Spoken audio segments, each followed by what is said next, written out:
Tetapi Paulus mengajar mereka, saudara, kaya dalam perkataan untuk pengetahuan tidak bermaksud jemaat Korintus itu tidak mempunyai masalah. Nanti kita akan lihat dalam sepanjang surat ini, orang Korintus, jemaah, orang percaya, masih banyak masalah.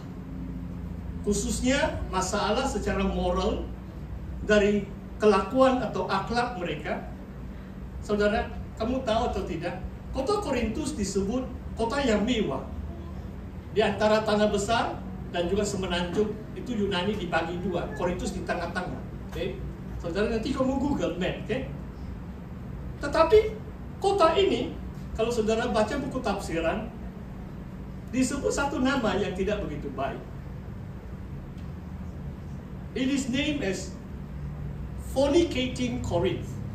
Wah, ini kalau saya tidak mau terjemah dalam bahasa Melayu. Maksudnya orang Korintus dikenali sebagai suka bercabut, pergaulan bebas, tiada akhlak, no morality. Itulah dalam 1 Korintus 6 ayat 9 dan 11 mengatakan, dahulu kala setengah kamu tuh bercabut, berzina, pemburi, dan lain-lain. Tetapi kamu sudah bertobat. Kamu sudah dikuduskan dalam nama Tuhan Yesus Kristus dan di dalam roh Allah, kata Paulus. Orang Korintus yang menjadi percaya, mereka bertobat. Saudara, seorang bapak gereja Tertullian, ini abad yang ketiga Masehi, ini di Afrika Utara. Bagaimana orang bertobat? Contohnya kalau pelacur atau pelakon, bertobat maksudnya berhenti. Tiada kerja, tiada makan, kan? Jadi gereja awal di mana pelacur-pelacur bertobat itu mereka beri kebajikan. Sampai ibu-ibu yang lain melatih ini perempuan-perempuan ini yang dahulu kala berdosa, sehingga mereka dapat menyara diri mereka. Maksudnya ada skill lah, menjahit dan sebagainya. Termasuk pelakon pun berhenti. Oh, harap tiada pelakon di sini. Kamu tahu kan pelakon? Mau pegang-pegang lah, mau cium-cium lah. Mana ada dalam firman Tuhan. Jadi mereka berhenti. Mereka bertobat. Pelakon. Dulu bukan ada panggung wayang. Dulu mereka berlakon itu di stadium, kan? Di mana-mana sampai di Britain. Lebih 10 itu gelanggang orang Romawi. Orang Romawi, dulu itulah entertainment mereka. Mereka duduk sana, tengok orang berlakon. Ada mereka pakai itu, apa itu, pantomime, ada mask itu kan, tutup muka mereka.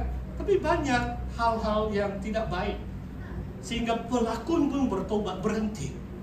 Mereka terpaksa ditanggung oleh gereja beberapa waktu, sehingga mereka dapat skill yang lain. Mereka bertobat, mereka dikuduskan oleh Tuhan Yesus Kristus, menjadi orang kudus, dibenarkan oleh Roh Allah. Saudara, saya teruskan di sini. Paulus mengatakan bahwa ayat yang ke-7, saya baca dulu. Demikian kamu tidak kekurangan dalam suatu karunia pun, sementara kamu menantikan penyataan Tuhan kita Yesus Kristus. Penyataan di sini adalah kedatangan Tuhan yang kedua kalinya. Saudara, kedatangan Tuhan merupakan pemancing terkuat untuk kita hidup kudus di hadapannya. Supaya kita mengelak dari setiap perbuatan yang boleh menjatuhkan kita ke dalam dosa, sehingga kita tidak layak menyongsong kedatangan Tuhan atau tidak layak masuk kerajaannya.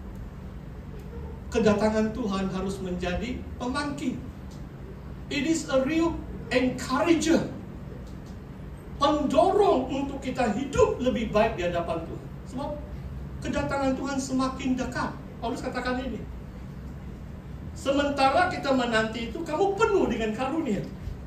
Dan Tuhan akan meneguhkan kamu sampai kepada kesudahan. Bukan kekuatan kita secara pribadi, tetapi kekuatan Tuhan meneguhkan kita sehingga kamu tidak bercacat pada hari Tuhan kita Yesus Kristus. Hari Tuhan kita Yesus Kristus adalah kedatangannya yang kedua kali, the day of our Lord Jesus Christ. Saudara, mari kita sesuai dengan kitab Wahyu mengatakan, marilah, Maranatha, Tuhan Yesus datanglah. Roh dan mempelai perempuan, itulah melambangkan jemaat Tuhan pada akhir zaman. Mereka merindukan kedatangan Tuhan. Mereka memakai jubah putih, menguduskan mereka sendiri supaya mereka layak memakai jubah putih untuk menyambut kedatangan Tuhan yang kedua kalinya. Saudara, poin saya yang terakhir dalam ayat 9, Allah yang telah memanggilkan kamu kepada persekutuan dengan anaknya Yesus Kristus Tuhan kita adalah setia.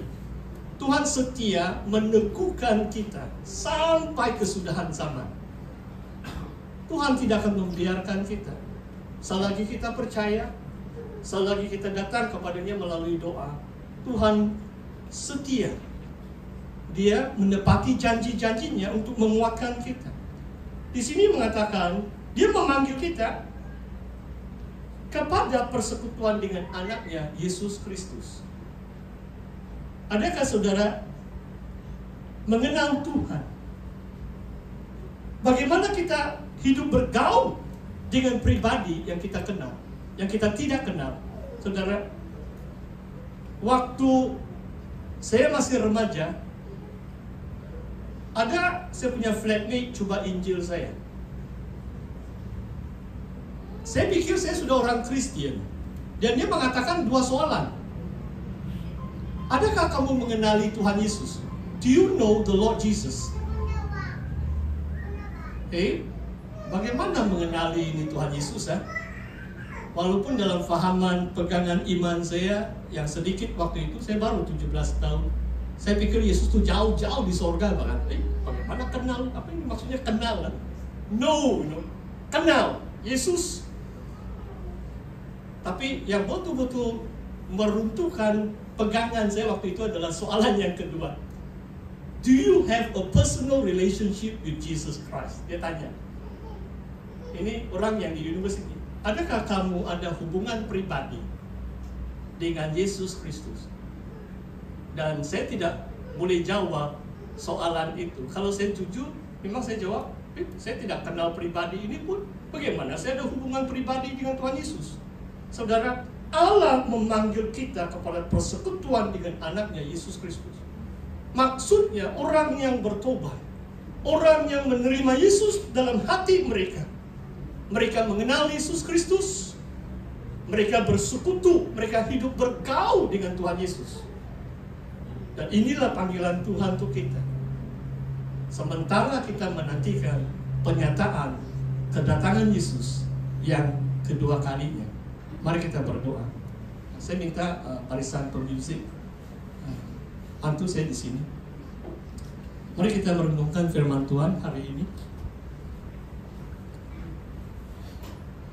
Dia firman Tuhan yang terus berbicara dalam hati dan jiwa roh kita.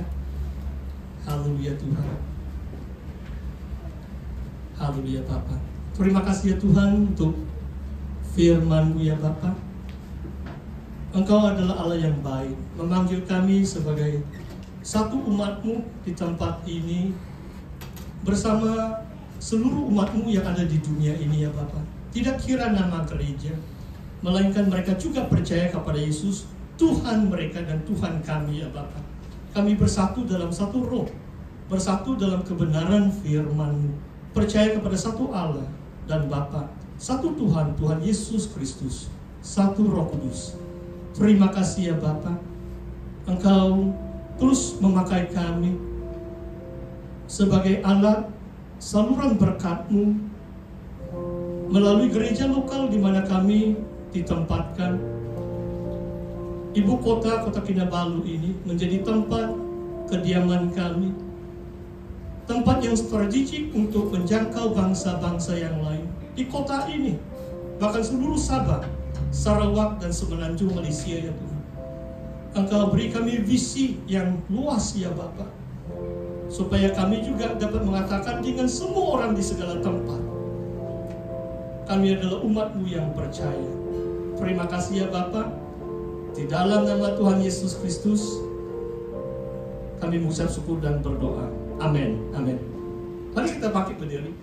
Sebelum saya menyerahkan mimbar ini, tadi mengatakan semua orang segala tempat yang berseru kepada nama Tuhan Yesus Kristus. Jadi kita akan berseru 3 kali nama Yesus, kemudian kita nyanyi. Apa pilihan lagu Anda? Lagu apa?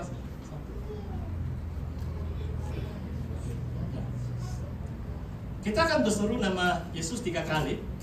Nanti kita akan menyanyi sebuah lagu sebagai respon kita kepada firman Tuhan. Sedia?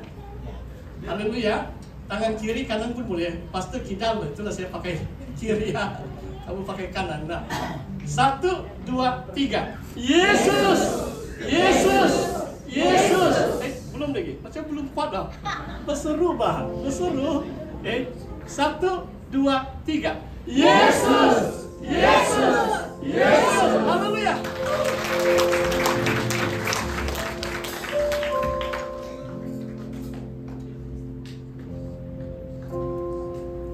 Mari kita menyanyikan lagu ini.